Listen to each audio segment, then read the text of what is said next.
오늘 말씀의 제목은 부모의 양육입니다. 이제 우리가 지난주에는 자녀들이 어떻게 부모에게 역할을 할 것인가 하는 것을 살펴봤는데, 이번에 이제 네 번째, 피자 복종하는 삶의 네 번째 시간입니다.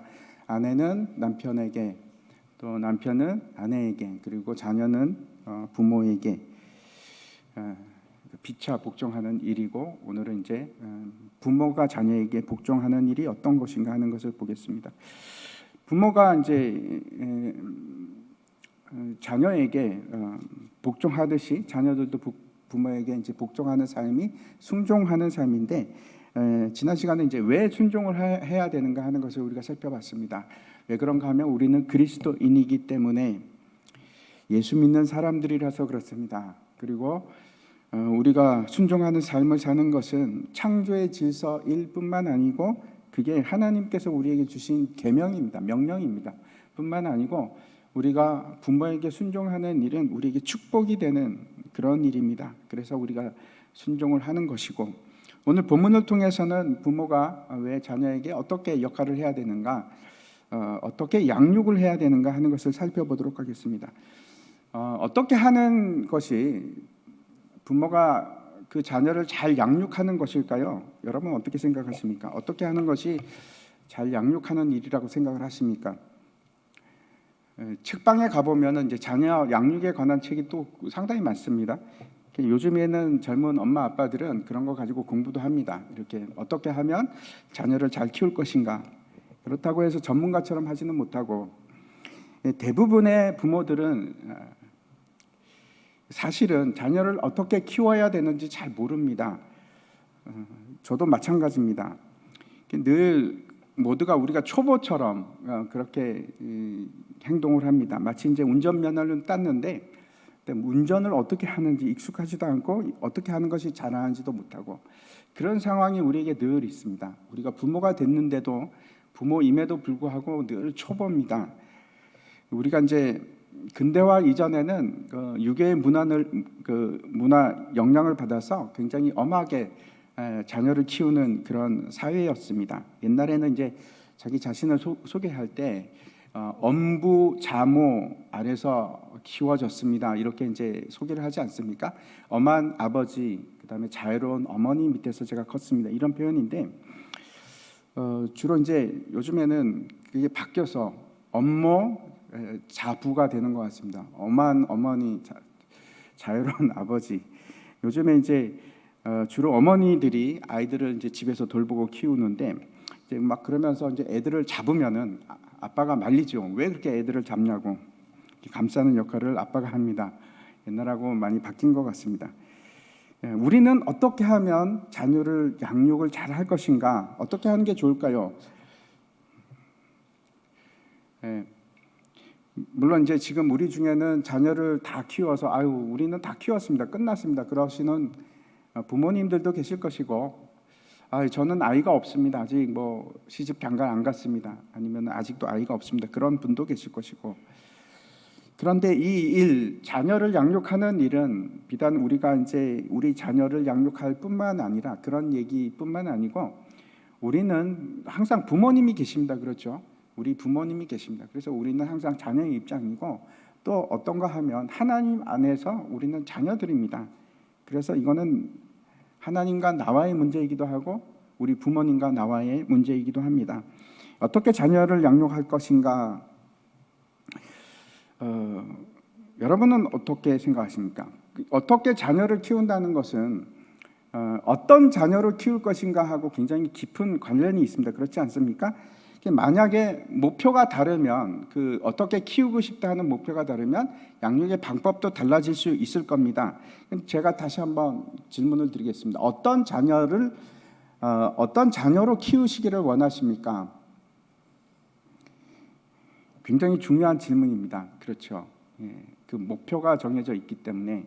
옛날에 이제 텔레비전 광고 중에 제가 기억나는 것 중에 이런 것이 있습니다. 개구장이라도 줬다, 튼튼하게만 자라다오. 아로나민이었네.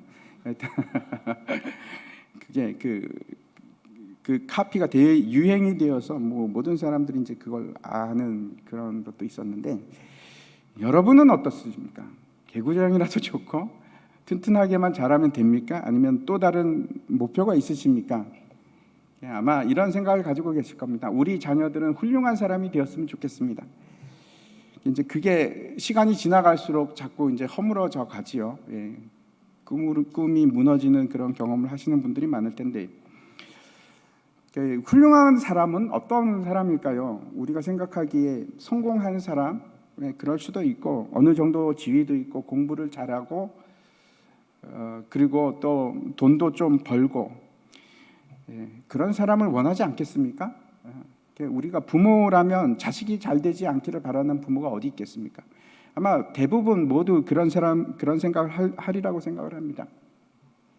세상적으로 잘 나가서 그래서 이제 뭐 돈도 좀 그래도 벌고 사람들이 좀 인정해주고 그런 일을 꿈꾸지 않겠습니까? 그 어떻게 하면 되겠습니까? 그게 목표라면, 그게 자녀를 키우는 목표라면 아마 대부분 그 방법은 공부를 열심히 해야 된다 이렇게 생각할 겁니다. 그래서 기를 쓰고 공부를 시키고, 그렇죠? 공부를 잘하기를 원하고 열심히 공부해라. 네가 그래야지 훌륭한 사람이 되지. 뭐 그렇게 하지 않겠습니까? 그러면 자녀 양육의 핵심이 결국은 이런 겁니다. 내 자녀를 훌륭한 사람. 근데 그 방법은 좋은 성적을 내는 것이다. 그래서 어떻게 하면 우리 아이들을 공부를 잘 시킬 것인가? 그게 목표가 될 겁니다.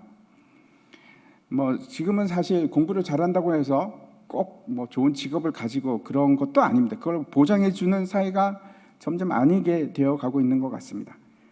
물론 이제 자녀를 키우면서 공부만 잘하는 그런 자녀를 키우고 싶어하는 분들은 없습니다. 그렇죠? 그것뿐만 아니고 순종적인 자녀로 키워서 그래서 가정에서 잘 순종하고 가정이 행복해지죠. 그러면 또 사회에서도 잘 훌륭한 순종 잘하는 시민으로 키우고 그것이 우리의 생각입니다. 가정도 행복하고 사회도 행복한 그런 자녀를 착하고 훌륭한 자녀를 키우는 것 그게 우리의 바람입니다. 자녀가 예의 바르고 또 뭐 공부도 잘하고 그러면은 이제 뭐 주위 사람들이 그러죠. 아니 어쩜 그렇게 자녀를 잘 키우셨어요. 참 부럽네요. 이런 말을 듣게 됩니다. 그래서 결국 뭘까요? 사람들이 원하는 것은 부모 말 잘 듣고 그렇죠. 그 다음에 공부 열심히 잘하고 그게 가장 큰 목표입니다. 그래서 그렇게 아이를 키웁니다.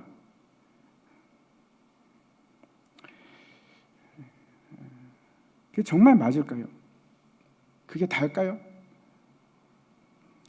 여러분도 이제 잘 아시겠지만 옛날에는 그 학교에서 굉장히 많이 맞았습니다. 저도 많이 맞고 컸는데 그 선생님이 매를 들고 다니는 게 당연했고 그걸 뭐 전혀 뭐 이상하게 생각하지 않는 그런 시대였지 않습니까? 제가 이제 고등학교 다닐 때 지금도 기억을 합니다. 화학 선생님은 벤치를 들고 다녔습니다. 벤치를 왜 들고 다니시는가? 수업 시간에 질문을 합니다. 질문을 해서 답을 못하면 그 벤치로 이렇게 살을 꼬집습니다. 이렇게 돌립니다. 피도 나고 진짜로 피가 나기도 하고. 그래서 화학 시간은 공포의 뭐 도가니입니다. 오늘은 몇 번부터 시작할까 뭐 그런 거 헤아리고 그런 때였는데 그 대표적인 교육의 방법이었습니다.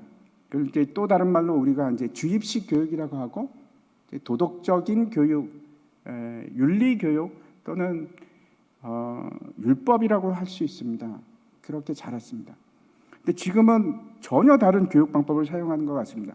제가 뭐 학교 안 가서 잘 모르겠지만 이렇게 보면은 일종의 자율식 교육입니다. 사람을 존중하는 그런 방법입니다. 20세기 초, 그러니까 1900년대 초만 하더라도 그 서양이나 동양이나 그 아이들 가리키는 방법이 다르지 않았습니다. 똑같이 이런 주의식 교육, 그런 매로 다스리는 교육을 했었는데 자녀를 꾸짖거나 강압해서는 결코 안 된다 하는 이제 목소리가 나오기 시작했습니다. 심리학자들의 영향도 받고 그런 주장을 제일 처음 한 사람 중에 한 명이 몬테소리 박사입니다. 마리아 몬테소리라는 박사인데 그분이 이제 이 주장을 하면서 어떻게 얘기하냐면 인간은 본질적으로 선하다. 아이들은 선한 존재이기 때문에 그냥 가만히 두면은 잘 될 거다. 선하게 잘 클 거다. 스스로 옳은 결정을 할 것이다 하는 것이 이제 기본 주장입니다. 그래서 이제 그때 그런 주류들이 막 이렇게 비주류였다가 그게 이제 주류로 넘어옵니다. 한 세기도 안 돼서 그게 이제 주류 사상이 되는데, 그 이제 처음에 대표적인 것 중에 하나가 썸머힐이라는 닐이라는 박사가 만들었죠. 저도 이제 그 썸머힐 학교라는 책을 읽었는데, 제가 아주 젊을 때 읽었습니다. 그 읽으면서 너무 충격을 받아갖고, 야, 이게 뭐냐, 이게 가능한 일인가, 그런 생각을 했던 것이 기억이 나는데, 지금도 그 썸머힐 학교가 있습니다. 이제 거기서 어떻게 하냐면 심할 정도로 자율에 맡깁니다. 그래서 공부하기 싫으면 공부 안 해도 됩니다. 뭐 6개월 동안 안 해도 되고 뭐 1년 동안 안 해도 됩니다. 근데 지치다가 놀다 이제 할 게 없으면 공부한다, 이런 얘기입니다. 그걸 이제 계속 유지를 해오다가 이제 썸머힐 학교의 전통인데, 지금 와서는 그 이제 닐 박사의 그 딸이 지금 운영을 하고 있는데, 지금은 좀 바뀌었다고 합니다. 안 되거든요. 사람이 그렇지가 않습니다. 그래서 규율이 하나도 없었는데 규율을 만들기 시작했다고 합니다. 썸머힐에서도. 근데 이제 주입식 교육이 폐해가 많습니다. 그렇죠. 주입식 교육이 그런데 꼭 나쁜 것만은 아닙니다. 주입식 교육을 하면 절대로 천재는 안 나옵니다. 그래서 우리 중에 천재가 없는지도 모르겠습니다. 근데 바보도 안 나옵니다. 때려서 가르치니까 바보가 없습니다. 그런데 이 자율식 공부를 하면, 이제 미국 같은 경우에서 먼저 시작을 하지 않았습니까? 지금은 이제 전 세계가 자율식 공부로 넘어가고 있는데 우리나라도 이미 넘어갔고, 그래서 맡깁니다. 때리지 않습니다. 어떤 현상이 일어나냐면 천재가 나옵니다. 그 참 다행인 일인데, 대신에 바보가 훨씬 더 많이 나옵니다. 공부를 안 해서. 가만히 두면은 공부를 하느냐? 공부하는 사람도 있습니다. 근데 많은 아이들이 공부를 안 합니다. 그래서 바보로 남아 있는 겁니다. 심지어는 아주 간단한 덧셈도 못하는 정도로 글을 잘 못 읽는 그런 수준으로 그렇게 어른이 되는 겁니다. 그게 자율식 교육의 폐해입니다. 그럼 다시 한번 생각해 보십시오. 정말 공부를 잘하고 예의를 바르고 올바르게 자녀를 양육하는 것이 그리스도인의 교육인가? 그게 그리스도인의 교육인가? 세상 교육은 그럴지 몰라도 기독교 교육은 그렇지는 않습니다. 그거 아닙니다.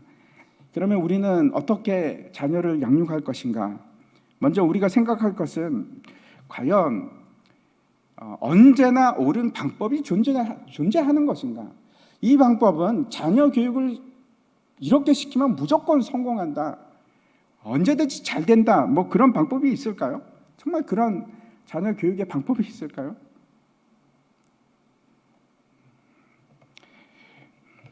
성경을 한번 보십시오. 성경에 수많은 자녀 교육에 실패한 사례들이 나옵니다. 만약 그런 방법이 있어서 이 방법으로 공부를 시키면, 양육을 시키면 당신의 아이는 무조건 잘 됩니다. 성공합니다. 그런 방법이 있다고 합시다. 그러면 그 방법을 부모가 과연 할 수 있을까요? 감당해낼 수 있을까요? 그것도 의문입니다.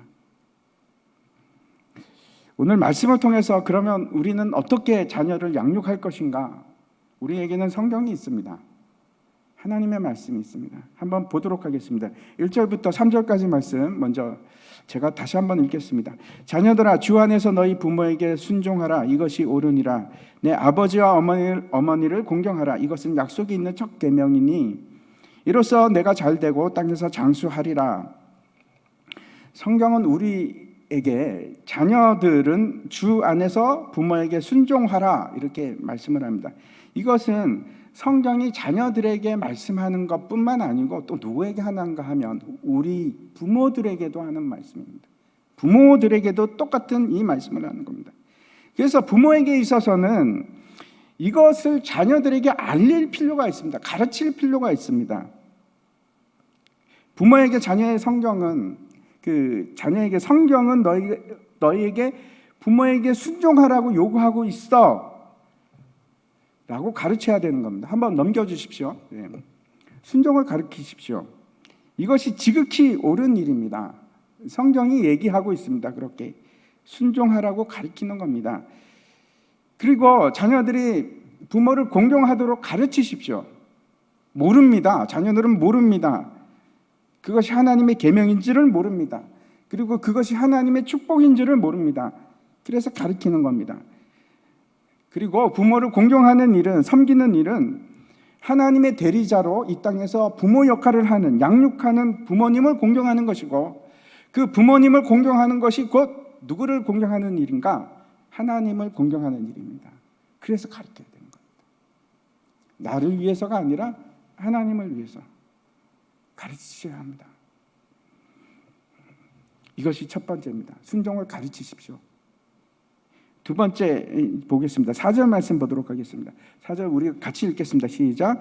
또 아비들아 너희 자녀를 노엽게 하지 말고 오직 주의 교훈과 훈계로 양육하라. 먼저 우리가 관심을 가져야 할 것이 또 아비들아 이렇게 얘기를 합니다. 부모들아라고 하는 것이 아니고 아비들아. 이게 순서를 보면 이제 부모들아 하는 것이 맞는 것 같은데 그게 아니라 아비들아 그렇게 합니다. 왜? 이 말이 무슨 뜻인가 하면 양육의 주체가 누구에게 있습니까? 아버지에게 있습니다. 그래서 아비들아라고 합니다. 이 양육은 전적으로 어머니가 요즘에는 그렇게 많이 하죠. 근데 어머니가 하는 것이 아니라 그 대표성이 누구에게 있는가? 그 책임이 누구에게 있는가? 아버지에게 있습니다. 제가 이제 저 자신을 생각해 보면 그 부모님 중에서 제가 뭐 훨씬 더 어머니랑 같은 시간을 보낸 적이 훨씬 많죠. 근데 어머니 영향을 받을 것 같은데, 근데 저에게 있어서 영향을 더 끼친 사람은 아버지입니다. 이상하죠? 아버지하고 같이 보낸 시간은 어머니에 비하면 뭐 턱도 없이 모자라지만 그럼에도 중요한 것은 아버지였습니다. 어머니들은 섬세하게 가르칩니다. 그리고 함께 시간을 합니다. 그렇지만 아버지를 통해서 크고 중요한 기준은 누구를 통해서 배우는가 하면 아버지를 통해서 배웁니다. 아버지의 역할이 중요합니다. 가정의 교육에 있어서 중요한 책임을 누가 가지고 있는가? 아버지입니다. 그렇다고 해서 그러면 어머니는 아무런 책임이 없는 거 아니요. 어머니 역시 막중한 책임을 가지고 있습니다. 근데 그 책임의 대표성은 누군가? 아버지입니다. 그리고 첫 번째 말씀하고 있는 것이 너희 자녀를 노엽게 하지 말라 그렇게 합니다. 노엽게 하지 말라 하는 것은 화나게 하지 마라, 원망하지 않도록 하라 이런 말인데 왜 우리 자녀들이 분노할까요? 왜 화가 날까요? 그 이유가 뭐라고 생각하십니까? 그 첫 번째는 하나님께서 그 부모를 하나님의 대리자로 주셨는데 그 부모가 주신 권위를 잘못 사용하기 때문에 그렇습니다. 그 권위는 하나님께서 부모에게 주신 권위는 지배하라고, 자녀를 지배하라고 주신 권위가 아닙니다. 다시 말씀드려서 자녀를 채울 책임을 주신 것이지, 키울 책임을 주신 것이지 지배하고 통치하라는 뜻은 아닙니다. 제가 이제 이란에 있을 때 줄을 서서 뭐 이렇게 어디 입장하려고 기다리고 있었는데 그 앞에 있는 아이가 제가 보기에는 한 6살 뭐 그 정도, 5, 6살 정도 되는 아이인데 거기서 있다가 살짝 큰 소리를 냈는데 정말 놀랐습니다. 아빠가 뭐 이 무지막지한 손을 가지고 뺨을 철썩 때리는데 제가 첫 번째 들었던 생각이 제 고막 터지지 않았을까? 그 정도로 세게 때리는 겁니다. 얼굴이 막 빨개지도록. 소리가 얼마나 큰지. 어떻게 저렇게 아이를 저렇게 때릴 수 있을까? 근데 더 놀라운 것은 그 아이의 행동입니다. 아이가 아버지를 못 쳐다봅니다. 그리고 맞았는데 그러면 우리 같으면 그냥 울 텐데, 엉엉 울 텐데, 아파서라도 울 텐데 어떤 느낌이 들면 울면 더 맞을 것 같은 그런 느낌을 제가 받았습니다.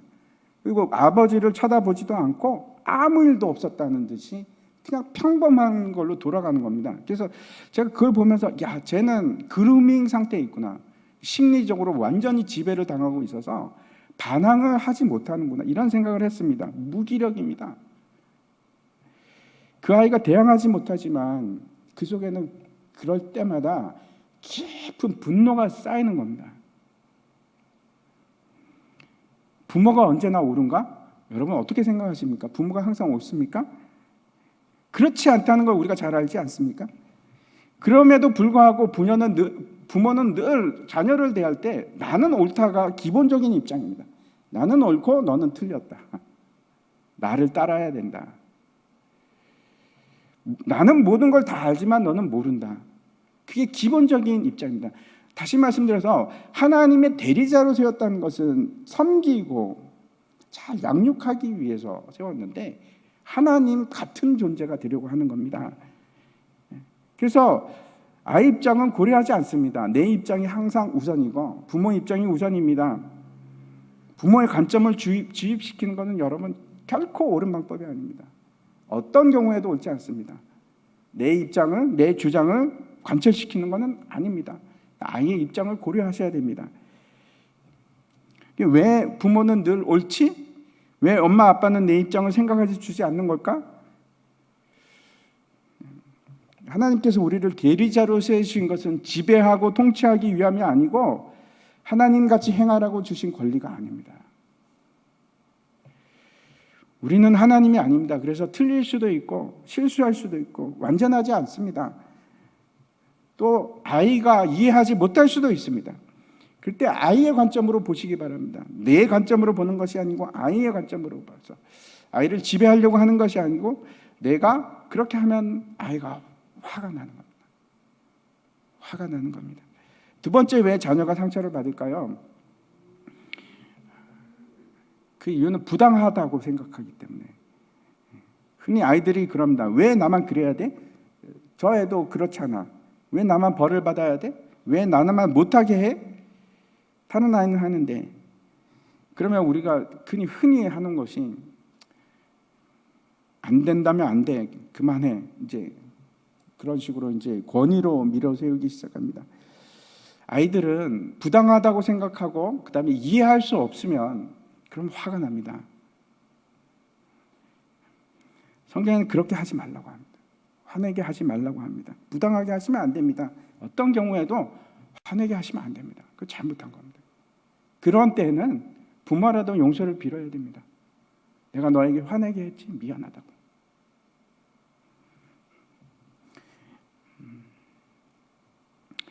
만약에 자신이 부당하게 생각하면 내가 피해자가 되는 겁니다. 피해자가 되면 깊은 상처를 받습니다.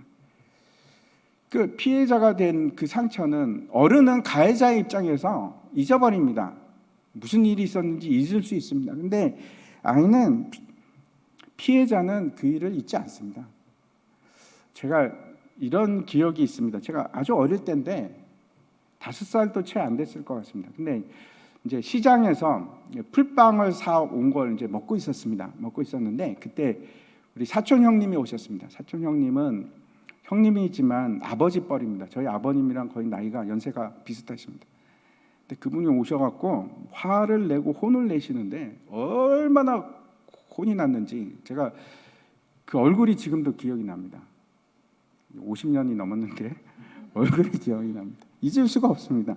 왜 잊지를 못하는가 하면 이해가 안 가는 겁니다. 왜 풀빵을 먹는 게 잘못됐지? 그걸 왜 혼을 내시는 거지? 그걸 이해를 못한 겁니다.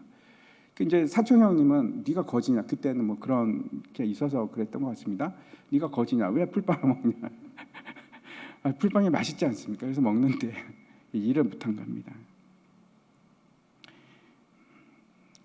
이해가 안 되면 그 일을 강요하시면 안 됩니다. 이해를 시키십시오. 세 번째, 자녀가 화가 날 때가 있습니다. 왜 화가 나는가 하면 부모가 하지 못하는 일을 자녀들에게 강요를 하는 겁니다. 그 대표적인 게 어떤 게 있을까요? 공부. 부모는 공부를 못했는데 한이 맺혀서 자녀에게 시킵니다. 본인은 잘 못했으면서 아이에게는 잘하기를 원하는 일이 얼마나 많은지 모릅니다. 나는 못하지만 너는 잘해라. 마치 이런 거하고 비슷하지 않습니까? 나는 거짓말하지만 너는 거짓말하면 안 돼. 나는 옆으로 가지만 너는 똑바로 가. 이거하고 다를 바가 없습니다. 왜 그런 일을 하는가 하면 자녀를 자기 소유물로 생각하기 때문에 그렇습니다. 소유물이 아닙니다. 자녀는 내 마음대로 할 수 있는 것도 아니고 내 분신도 아닙니다. 하나님의 자녀입니다. 내 자녀이기 전에 하나님의 자녀, 귀하신 하나님의 자녀 존중하셔야 됩니다. 인격의 대상이지 소유의 대상은 아닙니다. 언제나 자녀가 내 소유물이라는 생각은 아예 그냥 그만두셔야 됩니다. 네 번째, 자녀가 화가 날 때가 있습니다. 어떤 때 화가 나느냐면 자녀들이 어리다고 인격이 무시당할 때, 수치감을 느낄 때. 어른하고 똑같습니다. 다르지 않습니다. 상처가 됩니다. 어른들이 흔히 하는 실수인데 저도 어릴 때 그 기억이 있습니다. 어리다고 남들 앞에서 그 수영복을 갈아입히려고 하는데 그게 얼마나 창피했는지 지금도 그 생각이 납니다. 자녀의 마음을 고려하셔야 됩니다. 자녀도 인격 제거 우리와 똑같습니다. 그래서 자녀들 앞에서 막말도 하시면 안 됩니다. 특별히 이제 그 부부가 자녀 앞에서 싸움을 하는 거는 정말 자녀를 힘들게 만드는 일입니다. 상처를 아주 깊게 새기는 일입니다. 싸우더라도 따로 싸우셔야 됩니다. 자녀들 앞에서 싸우시면 안 됩니다.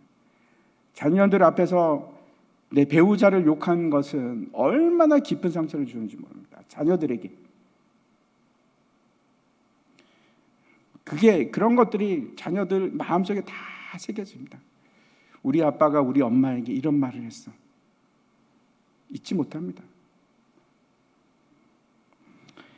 그래서 다시 우리 한번 그 에베소서 5장 18절 말씀을 우리 마음속에 새길 필요가 있을 것 같습니다. 같이 한번 읽겠습니다. 시작. 술 취하지 말라. 이는 방탕한 것이니 오직 성령으로 충만을 받으라. 자녀들이 분노하지 않게 하기 위해서 이 말씀이 우리에게 굉장히 중요합니다. 성령의 지배를 받는 삶, 성령의 충만한 삶이라는 것은 술 취하지 않는 삶이지요. 술 취한다는 것은 어떤 것인가? 자제력을 잃는 겁니다. 충동적이 되는 것이고, 술 취하면 그러지 않습니까? 자제하고 절제하는 삶이 아닙니다. 그걸 말씀드립니다. 술 먹지 말라, 술 취하지 말라 이런 얘기를 드리는 것이 아니고 자녀를 훈육하는 데 있어서 가장 중요한 것 중에 하나가 절제하는 일입니다. 감정을 컨트롤하는 일, 자제하는 일입니다. 그리고 성령의 주시는 능력이 필요합니다. 술 취한 사람은 절제할 수도 없고 과격해집니다. 그런 걸 하시면 안 됩니다.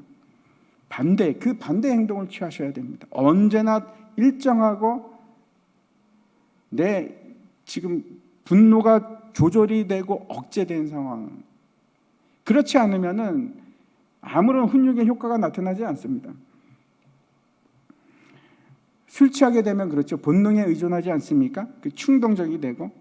그래서 자녀를 훈육할 때 화가 나시면 그러면 스톱하고 쉬었다가 나중에 하셔야 됩니다.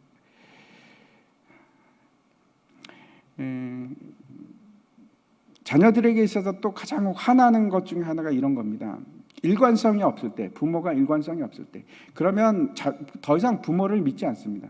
언제나 같은 기준, 일관성을 유지하셔야 됩니다. 술 취하면 그런 상태가 아니죠. 하나하나 부모의 행동이 늘 예측 가능한 상황이 되어야 합니다. 그래야지 순종이 가능해집니다. 순종은 항상 부모의 일관성하고 상관이 있습니다. 늘 같은 기준을 다할 때. 그래서 우리가 해야 될 일이 있습니다. 최선을 다해서 성령 충만으로 들어가는 겁니다. 자녀를 잘 양육하기 위해서 화를 내지 말고 일관성을 유지하고, 이 일관성을 유지한다는 것은 내가 합리적이 되는 것이고 이해할 수 있는 행동, 예측 가능한 행동을 하는 겁니다. 그래서 그러는구나 하는 사람이 되는 겁니다. 그렇게 함으로써 자녀에게 화나게 하지 말아야 되는 겁니다. 자녀를 양육한다는 일은 피차 복종하는 일 중에 하나라는 것을 반드시 기억하십시오. 우리가 섬기는 일입니다. 자녀를 섬기는 일입니다. 이제 세 번째 어떻게 양육할 것인지 4절을 보도록 하겠습니다. 이 4절 같이 한번 읽도록 하겠습니다. 시작.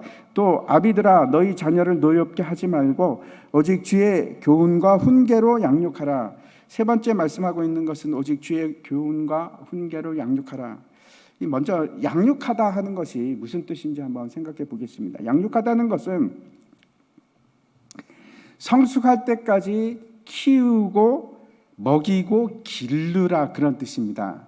그래서 이거는 어떤 의미가 들어있는가 하면 부모의 책임입니다. 자녀를 우리가 키운다는 것은 굉장한 기쁨입니다. 그렇죠? 자녀를 키우는 것이 얼마나 우리에게 부모에게 기쁨을 주는지 모릅니다. 그런데 그 양육이라는 것은 그와 함께 우리에게 주어진 책임이고 의무입니다. 우리가 해야 될 일입니다. 하나님께서 우리에게 자녀를 맡기신 것은 그 아이들을 하나님의 사람으로 키우라고 맡기신 일입니다. 그게 우리의 책임입니다. 그 기르는 일을 하기 위해서 우리가 두 가지를 해야 되는데, 하나는 교훈으로 양육하는 거고 하나는 훈계로 양육하는 것입니다. 교훈이 뭐고 또 훈계가 뭔지 저것만 가지고는 잘 모릅니다. 그렇죠? 교훈 그러면 학교 교훈 뭐 이런 것도 생각나고, 근데 그런 거 하고 다른 얘기입니다.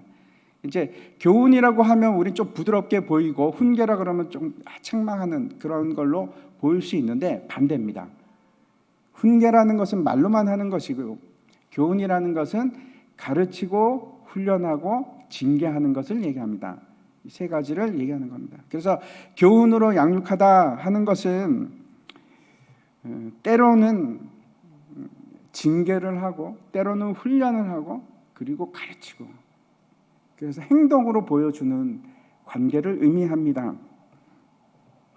아이들이 태어나서 2세가 될 때까지는 그 부모들이 해야 될 일이 있습니다. 정말 요만큼도 모자라지 않는 완전한 사랑을 줘야 됩니다. 차고 넘치는 사랑, 언제나 부족하지 않는 그때가 너무 중요합니다. 그때 충분한 사랑을 받으면 평생 그 사랑에 대해서 막 다른 사람한테 사랑을 요구하고 막 갈급해하고 그러지 않습니다. 그때 모자라면 충족이 안 되는 겁니다. 평생. 그래서 2세가 될 때까지는 그 충분한 사랑을 부모가, 특별히 엄마가 그걸 줘야 됩니다.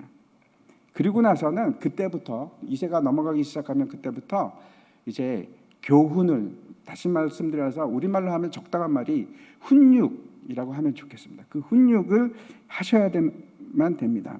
이제 요즘에는 그 아이들을 전혀 때리지 않는 방법으로 키우는데, 성경에는 이제 분명히 잠언을 보면은 이렇게 말씀하고 있습니다.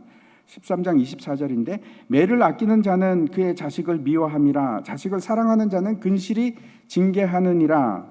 그래서 제가 말씀드리는 것은 매로 때려야 합니다, 이런 말씀을 드리는 것이 아니고, 어떤 시기든지 잘못에 대해서는 아픔을 느끼게 하셔야 됩니다.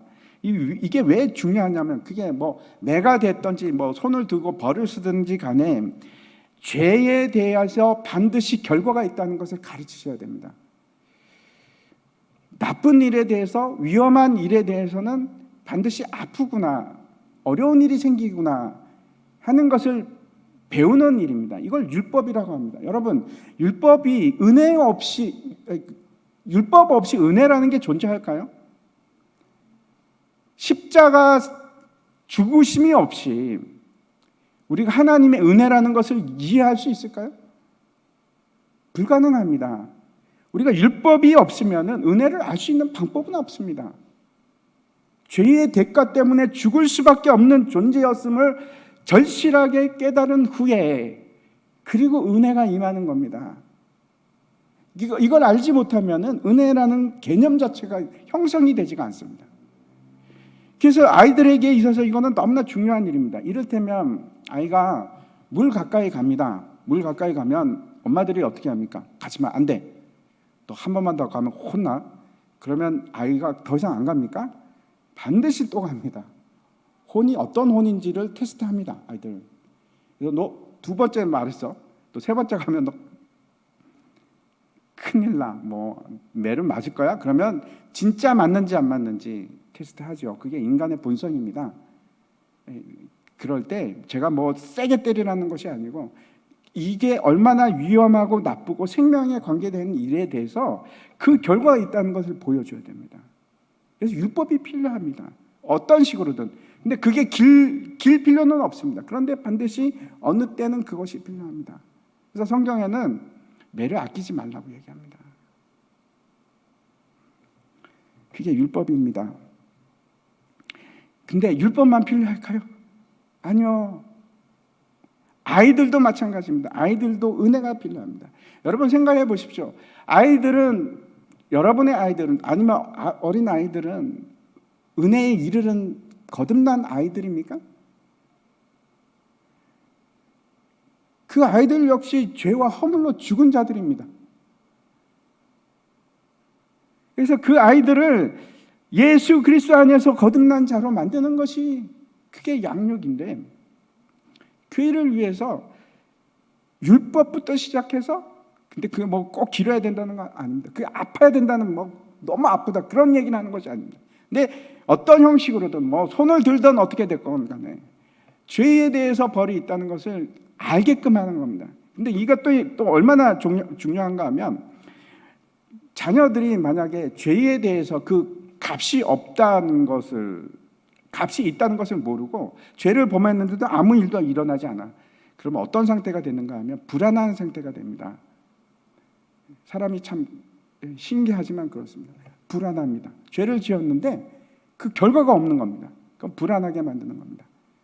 아주 간단하게라도 그 죄에 대한 벌을 받았을 때 그 자녀가 기쁨을 다시 누리게 됩니다. 오히려 합리적인 벌은 기쁨을 회복해야 하는 일입니다. 근데 이 훈육을 하기 위해서는 반드시 전제되어야 하는 것이 뭔가 하면 부모의 완전한 신뢰입니다. 신뢰와 사랑입니다. 그것이 이루어지기 전에는 어떠한 훈육도 아이들이 받아들이지 못합니다. 받아들일 수가 없습니다. 반드시 훈육은 신뢰와 사랑의 바탕 위에서만 가능해집니다. 그리고 그 본을 누가 보이셨습니까? 우리 예수님께서 우리에게 보여주셨습니다. 십자가를 지시고 죽으심으로 그 제자를 사랑하시는데 끝까지 사랑하심으로, 섬기셨는데 끝까지 섬기심으로 그 사랑이 어떤 것인지 우리에게 보여주셨습니다. 제가 이제 처음부터 이렇게 아내들부터 시작해서 하는데 모두가 다 공통점입니다. 우리의 롤 모델은 누군가 하면 예수 그리스도입니다. 자녀를 섬길 때도 마찬가지입니다.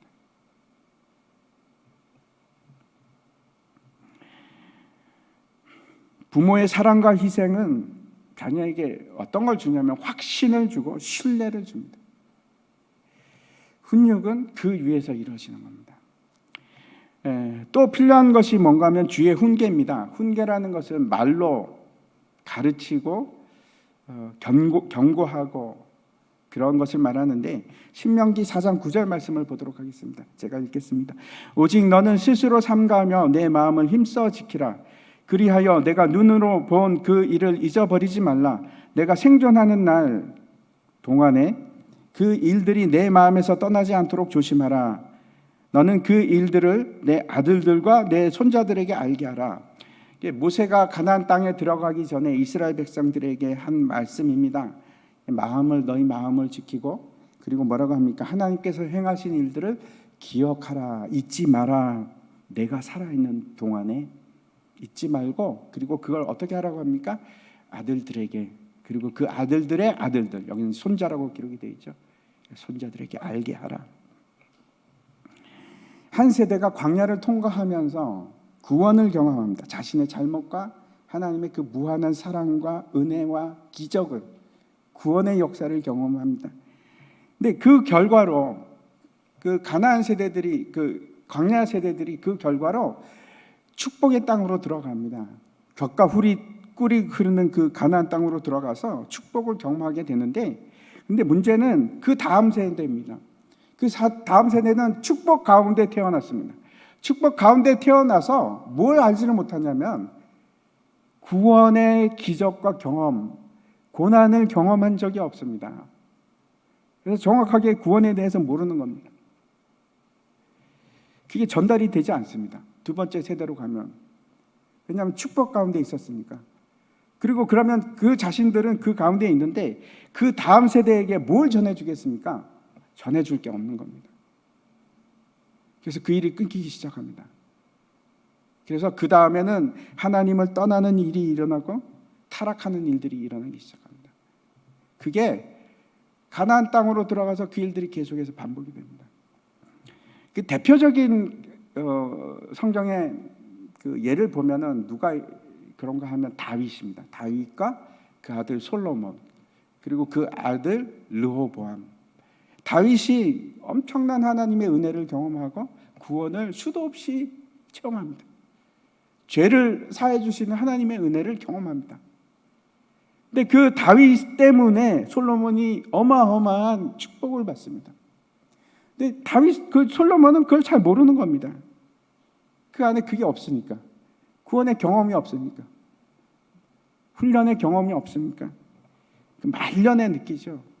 근데 그 아들이, 솔로몬의 아들 르호보암은 전혀 거기에 대해서 이제 받지를 못한 겁니다. 전수가 안 됐습니다. 그래서 르호보암의 시대에 가면은 르호보암은 하나님을 알지 못하는 사람이 되고, 하나님을 떠난 사람이 되고, 심지어는 그 나라가 갈라집니다. 다시 처음으로 돌아가서 우리가 자녀를 양육하는 그 목적을 다시 한번 생각해 보시기 바랍니다. 우리가 자녀를 양육하는 이유는 그 자녀가 성공하고 훌륭한 사람을 만드는 데 있는 것이 아니고, 그 아이를 하나님의 자녀가 되게 해서 거듭난 자녀가 되어서 구원받게 하는 일. 세상 모든 걸 다 가진다고 하더라도 영생을 얻지 못하면 무슨 소용이 있겠습니까? 디모데 후서 말씀입니다. 제가 한번 읽어보겠습니다. 또 어려서부터 성경을 알았나니 성경은 능히 너로 하여금 그리스도 예수 안에 있는 믿음으로 말미암아 구원에 이르는 지혜가 있게 하느니라. 모든 성경은 하나님의 감동으로 된 것으로 교훈과 책망과 바르게 함과 의로 교육하기에 유익하니 이는 하나님의 사람으로 온전하게 하며 모든 선한 일을 행할 능력을 갖추게 하려 함이라. 이것이 훈계입니다. 훈계. 제가 이제 말씀을 마치려고 하는데, 부모는 그 자녀에 대한 막중한 책임을 가지고 있습니다. 자녀를 양육하는 데 있어서 제가 다시 한번 정리해서 말씀드리겠습니다. 첫 번째, 순종을 가르치십시오. 무엇으로? 예수님의 사랑으로. 사랑이 없으면 순종을 가르칠 수가 없습니다.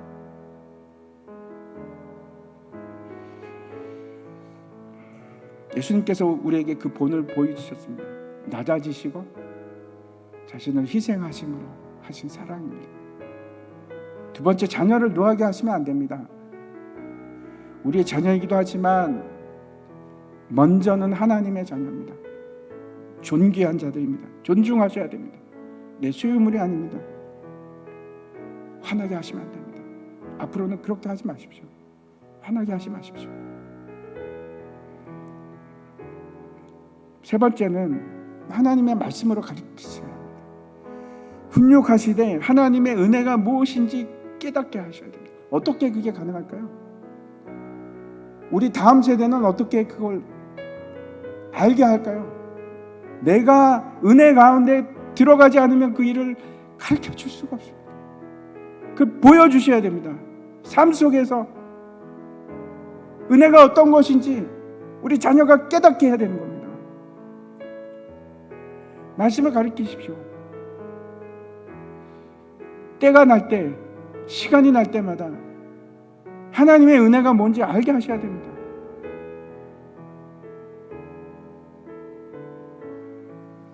그거는 내가 성령 충만하지 않으면 안 됩니다. 그래서 그 일을 위해서 우리가 끊임없이 은혜의 자리로 가셔야 됩니다. 은혜의 안으로 들어가셔서 내 삶과 내 입에서 나오는 말이 같아야 됩니다. 자녀들이 다 어디서 틀어지기 시작하냐면, 신앙에서 왜 멀어지는가 하면 내 삶하고 내 말하고 다르니까, 엄마가 아빠가 그렇게 안 사니까 그런 겁니다. 은혜를 보여주질 않으니까. 제가 다시 그 돌아온 탕자 얘기를 지난 시간에 드렸는데 다시 한번 말씀드립니다. 둘째 아들이 다 거지가 돼갖고 돌아왔을 때 아버지가 했던 것은 그 냄새나고 초라한 아들을 껴안아주는, 야 이놈의 자식아, 네가 얼마나 걱정을 시켰니? 이게 꼴이 뭐냐라고 하는 것이 아니고, 내 아들아 잘 왔다, 품어주고 잔치를 베풀어주고 회복해 하고. 첫째 아들도 한번 생각해 보십시오. 첫째 아들이 그럽니다. 아니 저 아들은 뭔데 나에게 해준 게 뭐가 있습니까? 그랬더니 그 아버지가 하는 말이, 아들아, 얘야, 너는 내가 너와 함께 했고 내가 가진 모든 것이 다 너의 것이지 않냐. 동생이 돌아왔는데 그 아들은 우리가 잔치를 베풀어 주는 것이 마땅하지 않겠냐. 그럽니다. 그 아버지는 첫째와 둘째 두 아들 모두에게 율법을 적용시킨 것이 아니고 은혜를 줍니다. 은혜로 합니다. 은혜로.